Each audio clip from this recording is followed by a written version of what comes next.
7 of the world's most powerful investors looked at the same startup and said no. Within 2 years, one of them tried to buy the company for $1 billion. This is the story of Airbnb and what it teaches every founder about risk, timing, and what it actually means to believe in something. Chapter 1. The Air Mattress. October 2007, San Francisco. Two designers, Brian Chesky and Joe Gebbia, were staring at an overdue rent notice on their kitchen table. They had $1,000 between them. The rent was $1,150. Brian had just moved to San Francisco from Rhode Island, where he had graduated from the prestigious Rhode Island School of Design. He was 27 years old, unemployed, and convinced he was going to change the world. He just didn't know how yet. Joe was in exactly the same position. Two dreamers in a city full of dreamers, trying to figure out what comes next. And then luck handed them a thread to pull on. The Industrial Designers Society of America was holding their annual conference in San Francisco that weekend. 10,000 designers were descending on the city, and every hotel room was sold out. Brian and Joe had a spare room. They had 3 air mattresses. They had an idea. They set up a simple website, airbedandbreakfast.com, posted photos of their apartment, and offered to rent sleeping space for $80 a night, breakfast included. Within 48 hours, 3 strangers had booked. The first guest was a 30-year-old man from India named Amal. He arrived with a duffel bag, sat at their kitchen table, shared a meal, and told them about his work in industrial design. The second was a woman from Boston. The third was a 45-year-old father of 4 from Utah, who later told Brian that this was the best trip of his life, not because of where he slept, but because of the people he met. Brian later described the experience as transformative. I realized, he said, that the home is actually a much more powerful place to connect than a hotel. When you stay in someone's home, you see their books, their photos, their life. It's completely different. The idea had proven something tiny but crucial. There was real human demand for staying in strangers' homes. Now they just had to convince the rest of the world. Chapter 2. The Rejection Season. They recruited Nathan Blekharczyk, a Harvard-trained engineer and Joe's former roommate, as their technical co-founder. Together, the 3 of them built a proper version of the site and applied to Y Combinator, the most famous startup accelerator in Silicon Valley. They were rejected. They tried to raise money from angel investors. They were rejected. They went to venture capital firms. 7 times, some of the most respected investors in the industry looked at what they had built and said no. Fred Wilson of Union Square Ventures passed. Floodgate passed. Multiple firms passed. The reasoning was always some version of the same thing. It was too niche. It was weird. People would never do this at scale.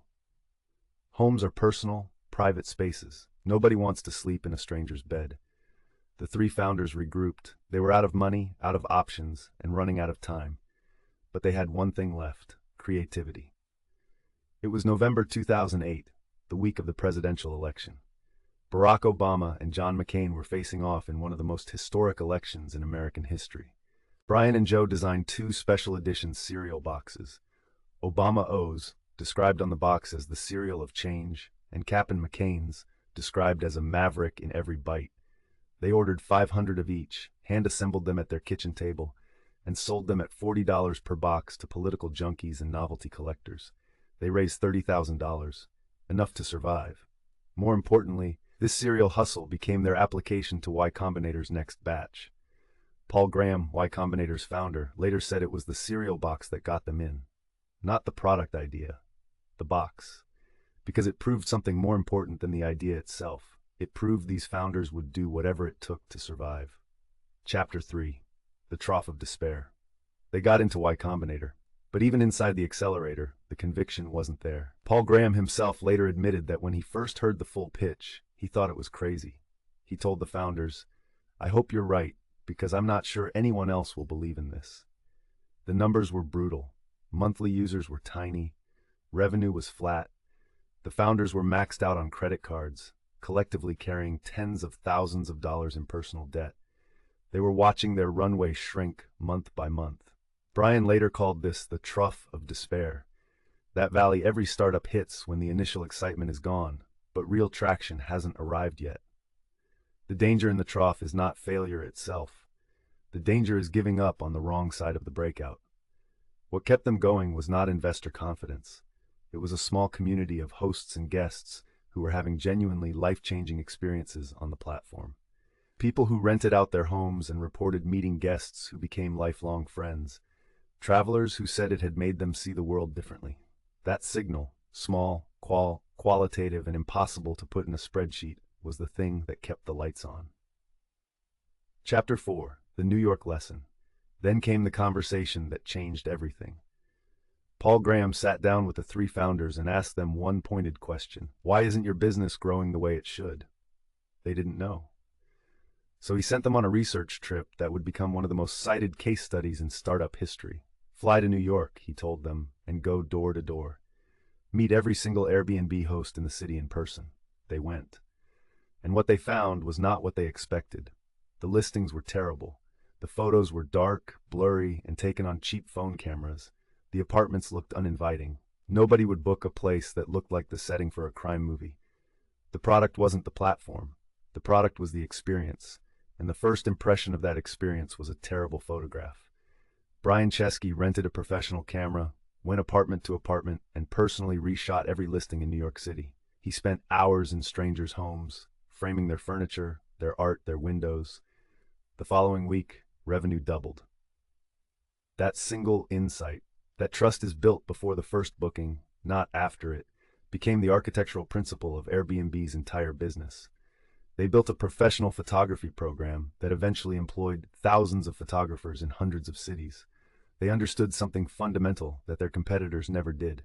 In a marketplace, you are not selling a product. You are selling belief. Chapter 5. The Ascent. From that moment, the trajectory changed. Better photos led to more bookings.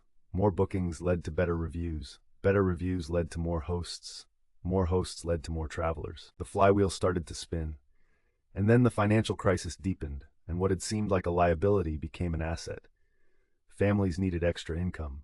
Travelers needed affordable options. Airbnb was the answer to both problems at exactly the right moment in history. By 2010, they raised $7.2 million from Sequoia Capital. By 2011, they were operating in 89 countries. By 2014, their valuation exceeded $10 billion. By 2020, they went public at a valuation of over $100 billion, one of the largest technology IPOs in history. Fred Wilson, the VC who had passed on the original investment, later wrote a blog post calling it "The Ones That Got Away." He described his reasoning at the time as logical, coherent, and completely wrong. The 3 lessons. The Airbnb story holds 3 lessons every founder needs to hear. First, rejection is not proof that you are wrong. It is proof that you are early. The investors who said no weren't bad at their jobs. They were making rational decisions based on what the world looked like in 2008. The founders who succeed are the ones who understand that the world is not fixed, it can be moved. Second, when growth stalls, stop looking at the data and go talk to real people. Brian Chesky didn't discover the photo problem by running A/B tests or analyzing funnels. He discovered it by sitting in strangers' apartments and seeing exactly what the customer was experiencing.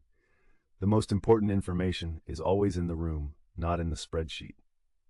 Third, the best time to build something the world hasn't accepted yet is right now, because by the time everyone agrees it's a good idea, someone else will already have built it. If this story changed how you think about your own work, subscribe. Every week on this channel, we break down the real stories behind billion-dollar companies, not the polished, sanitized